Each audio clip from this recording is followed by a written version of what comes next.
মহিনপুর নামক এক গ্রামে নীলঞ্জনা দেবী তার স্বামী নীলুপং এবং তার একমাত্র ছেলে নিময়কে নিয়ে বসবাস করত। নীলঞ্জনা দেবী লুডো খেলতে খুবই পছন্দ করত। সে সারাদিন রাত তার বান্ধবী এবং তার প্রতিবেশীদের সাথে লুডো খেলতে ব্যস্ত থাকত। বাড়ির কোনো কাজই ঠিক মতো করতো না। নীলঞ্জনা দেবীর এইরকম অভ্যাসের জন্য তার স্বামী এবং তার ছেলে সবসময় বিরক্ত হতো।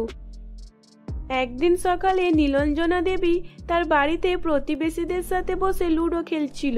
তখনই সেখানে তার স্বামী এসে বলে, গিন্নি ও গিন্নি, এখনো বসে বসে এখানে লুডো খেলছো? আমার তো অফিসে যাবার টাইম হয়ে গেল। আমার টাইটা খুঁজে পাচ্ছি না, আমার টাইটা একটু খুঁজে দাও। তখনই সেখানে নিময়ও আসে আর তার মাকে লুডো খেলতে দেখে সে বলে, মা, তুমি সকাল সকাল লুডো নিয়ে বসে পড়েছো? আমাদের তো অফিসে যাবার টাইম হয়ে গেল। আজও কি আমাদের খাবার না খেয়ে অফিসে যেতে হবে? নীলঞ্জনা দেবী তাদের কোনো কথায় কান না দিয়েই লুডো খেলাতে ব্যস্ত ছিল। এই দেখে নীলুপং এবং নিময় খুবই রেগে যায়। আরে আর ভাল লাগে না, সব সময় লুডো আর লুডো। দেখো গিন্নি, বাড়িতে অনেক কাজ পড়ে আছে আর তুমি এখন লুডো নিয়ে বসে পড়েছো। এই কদিন হলো আমরা না খেয়ে অফিসে চলে যাচ্ছি, আমাদের জন্য কি তোমার একবারও চিন্তা হয় না? এই তো আমার গেমটা শেষ হয়ে এসেছে, তুমি আমাকে 5 মিনিট টাইম দাও, আমি 5 মিনিট পর তোমাদেরকে নাস্তা দিচ্ছি। কি বলছো তুমি এটা? তোমার 5 মিনিটের জন্য আমাদের অফিস যেতে লেট হয়ে যাবে, আর 5 মিনিট লেট করে যদি অফিসে যাই, অফিসে গিয়ে অনেক কথা শুনতে হবে। এই বলে নীলুপম সেদিনও খাবার না খেয়েই রাগে অফিসে চলে যায়, আর নিময়ও রান্নাঘরে গিয়ে দুধ আর পাউরুটি খেয়ে অফিসে চলে যায়। এই দেখে নীলঞ্জনা দেবীর প্রতিবেশী বুলটি বলে, নীলঞ্জনা, এটা তো হওয়ারই ছিল। এই বাড়িতে তুই একাই আছিস, একা আর কত কাজ করবি বল? তুই বরং এক কাজ কর, বাড়িতে একটা কাজের লোক রেখে দে, আর তা না হলে তোর ছেলের বিয়ে দিয়ে দে। বাড়িতে তোর বৌমা এসে গেলে সব কাজ করে নেবে, তোকে আর কিছু করতে হবে না। বুলটি, কথাটা তুই একদমই ঠিকই বলেছিস। বাড়িতে যদি বৌমা চলে আসে তাহলে বৌমাই বাড়ির সব কাজ করে নেবে, আমাকে তো আর কিছু করতেই হবে না। আমি শুধু দিনরাত বসে বসে লুডো খেলবো। এই বলে নীলঞ্জনা দেবী তার লুডো খেলা পুরো শেষ করে। সেই দিন থেকেই নীলঞ্জনা দেবী তার ছেলের জন্য পাত্রী দেখতে শুরু করে দেয়। একদিন রাত্রেবেলা যখন নিময় অফিস থেকে বাড়ি ফেরে, তখন নীলঞ্জনা দেবী তাকে একটা মেয়ের ছবি দেখিয়ে বলে, দেখ বাবা নিময়, আমি তোর জন্য একটা ভালো মেয়ে দেখেছি। আমার তো বয়স হয়ে গেছে, তাই এই বাড়িকে দেখাশোনার জন্য একটা তো বৌমা চাই। বৌমা আসলে আমাকে তাহলে আর কোনো কাজই করতে হবে না, আমি তাহলে অনেকটা আরাম পেয়ে যাব। বাবা, সারাদিন এত আরাম করো, তাও আরাম চাইছো? লুডো খেলা ছাড়া তো আর কোনো কাজই করো না, আবার বলছো আরাম চাই। কি গো, তুমি কি কিছু বললে আমাকে? মনে মনে কি বলছো? যা বলার জোরে বলো, আস্তে আস্তে কথা আমি একদমই বুঝতে পারি না। না না, আমি আবার তোমাকে কি বলবো বলো? আমার এত ভালো ভাগ্য নেই যে আমি তোমাকে কিছু বলবো। হ্যাঁ, তুমি একদম ঠিকই বলেছো, বাড়িতে বৌমা এসে গেলে তুমি অনেকটা আরাম পেয়ে যাবে। হ্যাঁ, আমি তো সবসময় ঠিক কথাই বলি। আমি কোনোদিন আর ভুল কথা বলেছি? তাহলে পরের সপ্তাহে আমি বিয়ের দিন ফেলে দিচ্ছি। নীলঞ্জনা দেবী নিময়ের বিয়ে ঠিক করে দেয়। নিময় এবং তার বাবা এই ভেবেই খুশি ছিল যে তাদের বাড়িতে একটা গুণবতী বৌমা আসবে, যে তাদের সময়ে খাবার দেবে এবং বাড়ির সব কাজ করবে। দেখতে দেখতে বিয়ের দিন চলে আসে। নিময় নন্দিনীকে বিয়ে করে তার বাড়িতে নিয়ে আসে।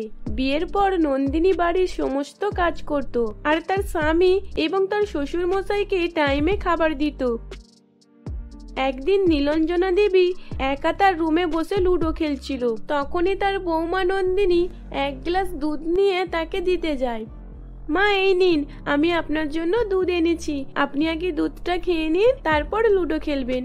বৌমা, তুমি একদম ঠিক সময় এসেছো।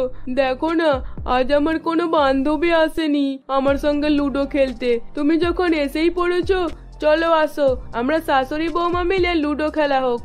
মা, এখনো তো বাড়ির কোনো কাজই করা হয়নি, তাহলে এখন আমি আপনার সঙ্গে কি করে লুডো খেলবো? আগে আমি কাজগুলো মিটিয়ে আসি, তারপর আমি আপনার সঙ্গে লুডো খেলবো।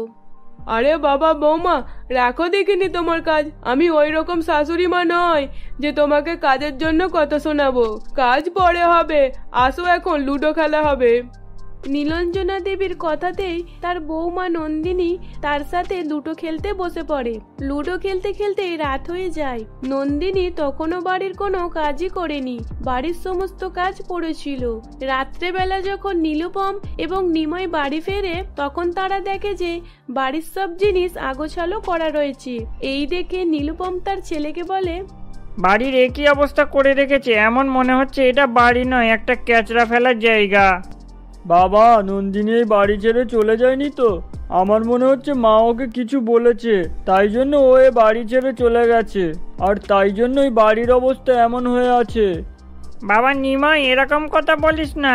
তুই তো জানিস তোর মা সব সময় লুডো খেলা নিয়ে ব্যস্ত থাকে। এতদিন পর আমরা টাইমে টাইমে খাবার পাচ্ছিলাম, আর তোর কথাটা যদি সত্যি হয় তাহলে জানি না এবার কি হবে। তখনই নিময় এবং নীলুপম দুইজন মিলে নীলাঞ্জনা দেবীর রুমে যায়। গিয়ে দেখে নীলাঞ্জনা দেবী আর নন্দিনী বসে বসে লুডো খেলছে, আর নন্দিনী খুবই জোরে জোরে হাসছে।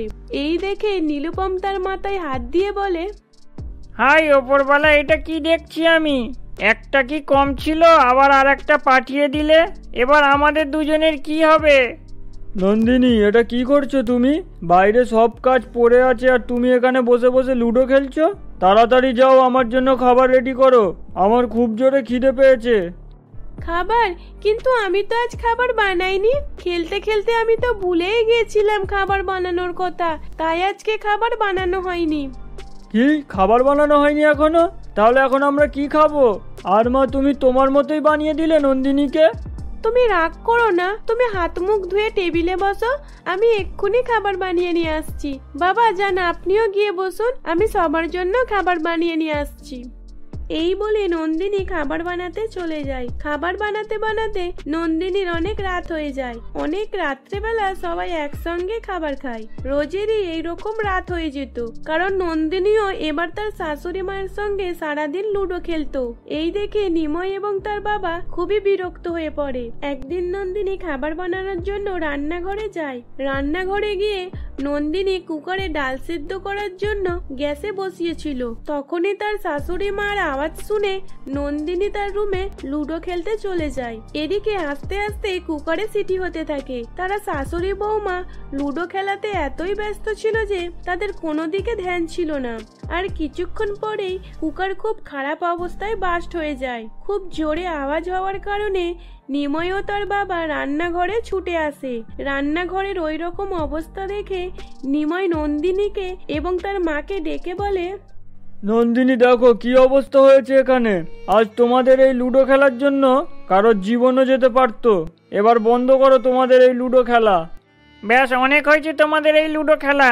এবার তোমরা দুজন বসে বসে লুডো খেলো, আমরা তো চললাম এই বাড়ি ছেড়ে। এইসব দেখে ও তাদের কথা শুনে নন্দিনী এবং নীলাঞ্জনা দেবী তাদের নিজেদের ভুল বুঝতে পারে এবং তারা তখনই লুডো এনে ডাস্টবিনে ফেলে দেয়। নন্দিনী ও নীলাঞ্জনা দেবী নিময় এবং নীলুপমের কাছে ক্ষমা চায়। সেদিনের পর থেকে তারা শাশুড়ি বৌমা আর কোনোদিনও লুডো খেলতো না। সুনিতা বাড়িতে বসে বসে চোখের জল ফেলছিল। সে কি করবে, কোথায় যাবে, কিছুই ভেবে পাচ্ছিল না। সুনিতার দুই সন্তান রিমি ও পিন্টু। রিমির বয়স ছিল মাত্র 6 বছর আর ছোট্ট সন্তান পিন্টুর বয়স ছিল মাত্র 3 মাস। আর তার দুই ছোট্ট সন্তানকে নিয়ে সুনিতা একটা ভাড়াটিয়া বাড়িতে এসে উঠেছিল। সে ভাড়াটিয়া বাড়িটায় এক কোনায় বসে বসে তার দুই সন্তানকে ঘুম পাড়িয়ে দিয়ে নিজের মনে মনে অনেক কিছু কথা চিন্তা ভাবনা করছিল। ঠিক তখনই সুনিতার ঘরের দরজাতে ঠকঠক আওয়াজ হয়। এত রাতে আবার কে আসলো? আবারও চলে আসলো নাকি? এই লোকটাও না আমার মাথা খারাপ করে দিচ্ছে। সুনিতা নিজের মনে মনে অনেক ভয় পেয়ে সে দরজা খোলে, কিন্তু দরজা খোলার সাথে সাথে সে যার ভয় পাচ্ছিল দেখে যে সে সামনে দাঁড়িয়ে রয়েছে। কিরে, এত দেরি হলে কেন দরজা খুলতে? চল ভিতরে চল। মালিক, আপনি এখন এই সময় আমার বাড়িতে? কি ব্যাপার, এখন তো অনেক রাত আর আপনি রাত্রেবেলা আমার বাড়িতে এসেছেন। এটা তো কেউ না কেউ দেখবে, আর এইসবের প্রশ্নের উত্তর আমাকে দিতে হয়। দয়া করে এত রাত্রে বাড়িতে আসবেন না। এই তোর মুখে বড্ড কথা হয় দেখছি। এটা তো আমার বাড়ি, তুই তোর বাড়ি বলছিস যে? আমার বাড়িতে আমি কখন আসবো না আসবো সেটা কি আমি তোকে বলে আসবো? আর তাছাড়া দেখ, 4 মাস বাড়ির ভাড়া না দেবার কারণে আমি তোকে বাড়ি থেকে বার করে দিতে পারতাম, কিন্তু দেখ করিনি, শুধুমাত্র তোর দিকে তাকিয়ে। আমি এই বাড়িতে তোকে রেখে দিয়েছি, তুই কিন্তু এই সুবর্ণ সুযোগটা হাতছাড়া করে দিচ্ছিস, বুঝেছিস? দেখুন, দয়া করে এরকম বলবেন না। আমি একটা বিধবা মহিলা, দয়া করে আমার সুযোগ নেবার চেষ্টা করবেন না। আমার দুটো সন্তান রয়েছে। দেখ, তো দুটো সন্তান থাকুক আর যতই থাকুক, তাতে আমার কোনো যাই আসে না। কিন্তু হ্যাঁ, তুই যদি আমার কথাটাই মাথায় রাখিস, তাহলে আমি তোকে আমার বাড়িতে রাখবো, না হলে কিন্তু বাড়ি থেকে বার করে দেবো। 4 মাস বাড়ির ভাড়া না দেবার কারণে আমি তোকে জেলে পুরে দিতে পারি। বুঝেছিস? বল, তুই কি আমাকে খুশি করতে পারবি? এই বলে বাড়ির মালিক সুনিতার কাছে এগিয়ে আসে। তখনই সুনিতা পিছন হেঁটে যায়। তখন সুনিতা ভীষণ পরিমাণে ভয় পেয়ে যায়। সে কি করবে কিছুই বুঝতে পারছিল না। ঠিক তখনই তার ছোট্ট সন্তান কেঁদে ওঠে। সুনিতা তার দিকে এগিয়ে যায়।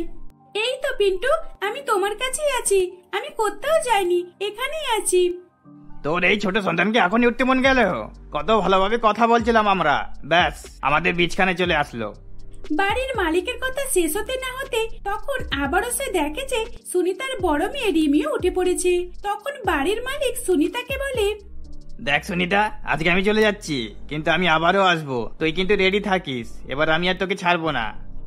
এই বলে বাড়ির মালিক সেখান থেকে চলে যায়। সেদিন সুনিতা ভীষণ পরিমাণে ভয় পেয়ে যায়। আসলে সুনিতার সঙ্গে কেন বাড়ির মালিক এই রকম ব্যবহার করছিল? সুনিতা বিধবা কিভাবে হলো? আর সে তার বাড়িতে না থেকে কেনই বা ভাড়াটিয়া বাড়িতে এসে থাকছে? বিস্তারিত ঘটনা জানতে হলে চলুন তাহলে পুরো ভিডিওটা দেখে নেওয়া যাক। কয়েক মাস আগের ঘটনা।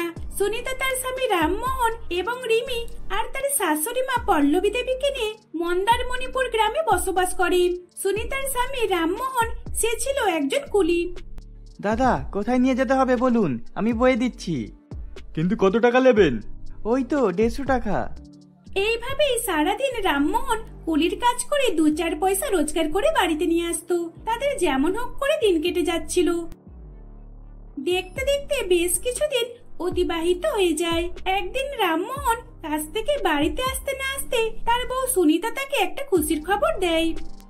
রামমোহন, তোমাকে একটা খুশির খবর শোনাবার আছে। আসলে আমি গর্ভবতী। তুমি আবারও আমাকে খুশির খবর শোনালে। সত্যি আমি অনেকে খুশি হয়েছি। সুনিতা, এবার কিন্তু তুমি নিজের একটু ভালোভাবে দেখাশোনা করবে, ঠিক আছে? আর এবার থেকে আমি আরো কাজে মন দেব। আমাকে তো আমার সন্তানের জন্য টাকা জোগাড় করতে হবে, তাই না? এইভাবেই রামমোহন সেদিন তার স্ত্রীর সঙ্গে কথাবার্তা বলে বেরিয়ে পড়ে কাজে। সেদিন সকাল থেকে রাত পর্যন্ত কিছু না খাওয়া দাওয়াতে রামমোহন কাজে লেগে থাকে। এত গরমের মধ্যে এদিক থেকে ওদিক আবার এক স্টেশন থেকে আরেক স্টেশনে যাতায়াত করতে থাকে।